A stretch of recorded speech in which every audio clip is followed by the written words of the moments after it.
पाठ 3 उपयोजित इतिहास स्वाध्याय इयत्ता 10वी प्रश्न 1 ला दिलेल्या पर्यायांपैकी योग्य पर्याय निवडून विधाने पूर्ण करा। 1. जगातील सर्वात प्राचीन संग्रहालय उर या शहराचे उत्खनन करताना सापडले। 2. भारताचे राष्ट्रीय अभिलेखागार दिल्ली येथे आहे। मार्च 2019। 3. विज्ञान आणि इतर सर्वज्ञान शाखांची तत्वज्ञान ही जननी मानली जाते। 4. सातारा जिल्ह्यातील कास पठार हे पश्चिम घाटातील ठिकाण युनेस्कोच्या जागतिक नैसर्गिक वारसाच्या यादीत समाविष्ट आहे। पुढीलपैकी चुकीची जोडी लिहा। 1. कुट्टियट्टम केरळमधील संस्कृत नाट्यपरंपरा। 2. रम्मन पश्चिम बंगालमधील नृत्य। 3. रामलीला उत्तर भारतातील सादरीकरण। 4. कालबेलिया राजस्थानचे लोकसंगीत आणि लोकनृत्य।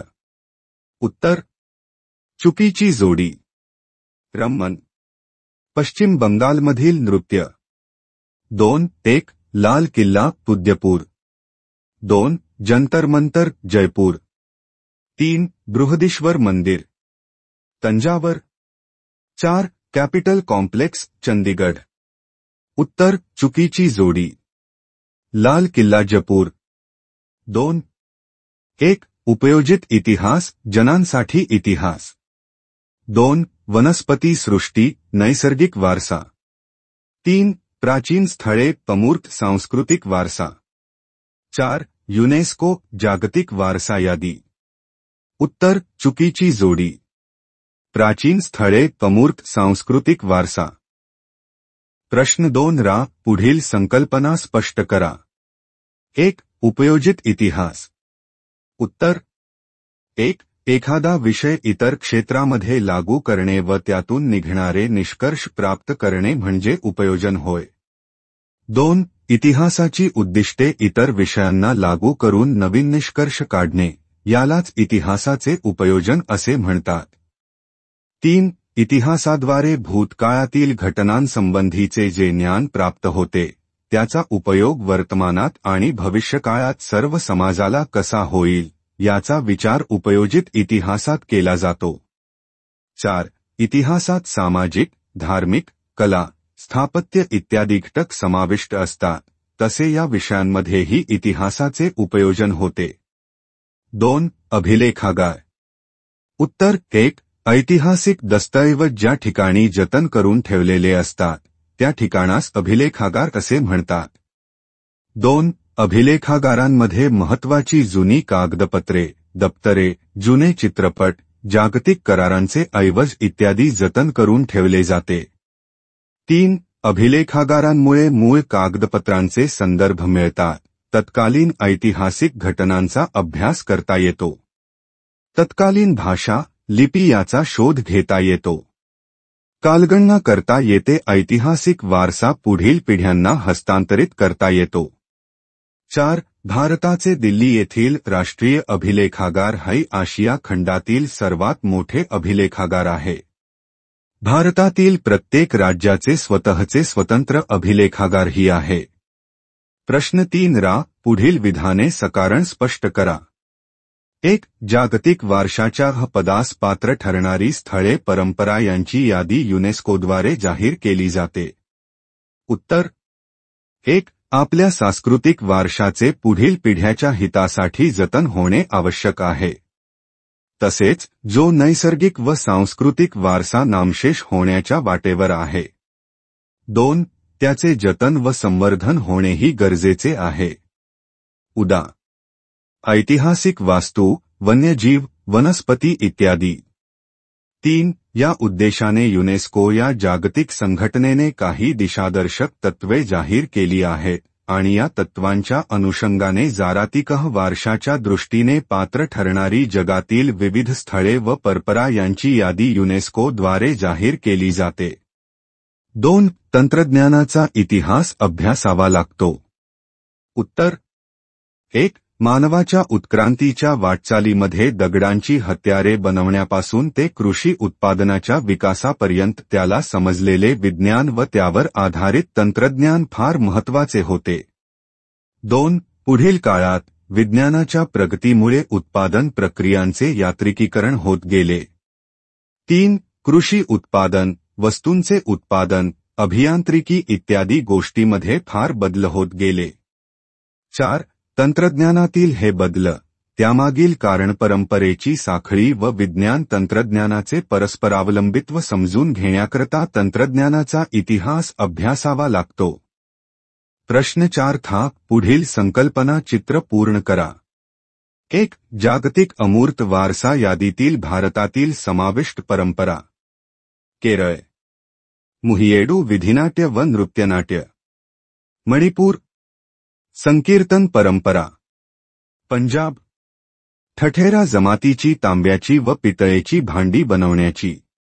झारखंड व ओडिशा छाऊ नृत्य. 2. भारतातील जागतिक सांस्कृतिक वारसा स्थळे. आग्र्याचा किल्ला. खजुराहो येथील मंदिरे. अजिंठा व वेरूळ लेणी. कोणार्कचे सूर्य मंदिर. महाबलीपुरम येथील मंदिर. ताजमहाल. 3. भारतातील जागतिक नैसर्गिक वारसा स्थळे. पश्चिम घाट. मानस वन्यजीव अभयारण्य. केवलदेवी राष्ट्रीय उद्यान. सुंदरबन राष्ट्रीय उद्यान. नंदादेवी व व्हॅली ऑफ फ्लॉवर राष्ट्रीय उद्यान. काझीरंगा राष्ट्रीय उद्यान. प्रश्न 5 वा. पुढील प्रश्नाची सविस्तर उत्तरे लिहा. 1.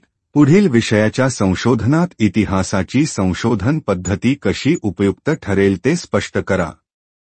अ. विज्ञान. ब. कला. क. व्यवस्थापनशास्त्र. उत्तर अ. विज्ञान. 1. विज्ञानातील शोध व सिद्धांत यांचा कालक्रम आणि त्या शोधांमागील कारणपरंपरेची साखळी समजावून घेण्याकरता विज्ञानाचा इतिहास जाणून घ्यावा लागती. 2. तसेच पूर्वी अस्तित्वात असलेल्या वैज्ञानिक मानाचा उपयोग वर्तमानात करण्यासाठी इतिहासाचा आधार घ्यावा लागतो. ब. कला. 1. वेगवेगळ्या कलाक्षेत्रांतील अभिव्यक्त व त्यामागील वैचारिक आवनिक व सांस्कृतिक परंपरा याच्या आधारे इसलेल्या कलांचा विकास समजावून घेण्यासाठी कलेच्या इतिहासाचा अभ्यास करावा लागलो. 2. तसेच काराविष्काराचे मर्म कलाकृती निर्मात्याधी मानसिकता व कलाशैलीच्या विकासाचा क्रम समजावून घेण्यासाठी सांस्कृतिक इतिहासाचा अभ्यास करणे गरजेचे ठरते. क. व्यवस्थापनशास्त्र. 1. व्यवस्थापनशास्त्रात अभ्यासल्या जाणाऱ्या उत्पादनाची संसाधने मनुष्यबळ आणि उत्पादनाच्या विविध प्रक्रिया बाजार व विक्री यांच्या व्यवस्थापनाच्या साखळीमध्ये त्यासंबंधित यंत्रणेचा इतिहास जाणून घेणे आवश्यक असते. 2. तसेच वर्तमानामध्ये विविध पातळ्यांवरील व्यवस्थापनामध्ये या साखळीत गुंतलेल्या सामाजिक आणि आर्थिक संस्थांच्या घटनाचा इतिहासही समजावून घेणे गरजेचे ठरते. 3. इतिहासाच्या साधनांचे जतन व्हावे यासाठी किमान 10 उपाय सुचवा. उत्तर. 1. ऐतिहासिक स्थळांना पर्यटक म्हणून भेट देता येईल, मात्र या भेटीमध्ये इतिहासाची जाणीव असणे व माहिती मिळवण्याचा उद्देश असणे या गोष्टीही तितक्याच महत्त्वाच्या आहेत. म्हणून त्या ठिकाणचा तेथील विशिष्ट वास्तूचा इतिहास जाणून घेणे महत्त्वाचे आहे.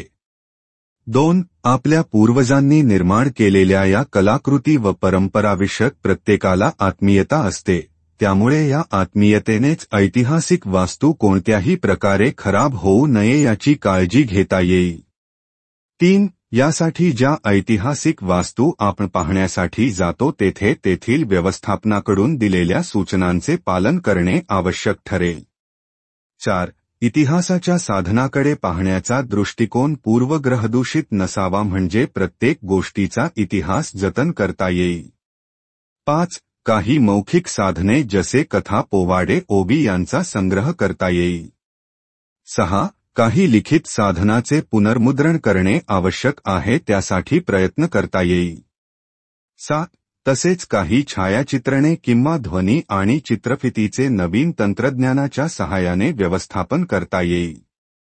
8. ज्या भाषांमध्ये ऐतिहासिक कागदपत्रे किंवा दस्तऐवज आहे त्यांपैकी काही भाषा आज विद्यापीठीय स्तर किंवा कमी कालावधीच्या अभ्यासक्रमांद्वारे शिकवल्या जातात। जर इतिहासाच्या लिखित साधनाच्या सहाय्याने संबंधित इतिहास माहीत करून घ्यायचा असल्यास या भाषा शिकता येतील, म्हणजे त्याचे महत्त्व लक्षात घेता वर्तमान व भविष्याच्या दृष्टीनेही इतिहासाची साधने जपण्याचा अधिक प्रयत्नही करता येईल। 9. वैयक्तिक स्तरावरही इतिहासाच्या साधनाचा संग्रह करून त्याचे जतन करता येईल। तसेच काही स्वयंसेवी संस्थांकडून ऐतिहासिक ठेवा जपण्याचा प्रयत्न केला जातो। अशा संस्था चळवळीमध्ये सहभागी होऊन साधन जतन करण्यात हातभार लावता येईल, जसे दुर्गाचे किंवा काही नैसर्गिक वारसांचे संवर्धन होण्यासाठी कार्यरत स्वयंसेवी संस्थांमध्ये सहभाग घेता येईल। 10. या व्यतिरिक्त ऐतिहासिक साधनांच्या जतनासंदर्भातील चळवळीमध्ये सहभागी होऊन व्याख्याने, चर्चासत्रे, पथनाट्य यांच्या माध्यमातून लोकांमध्ये ऐतिहासिक ठेव्यांबाबत जागृती करता येईल।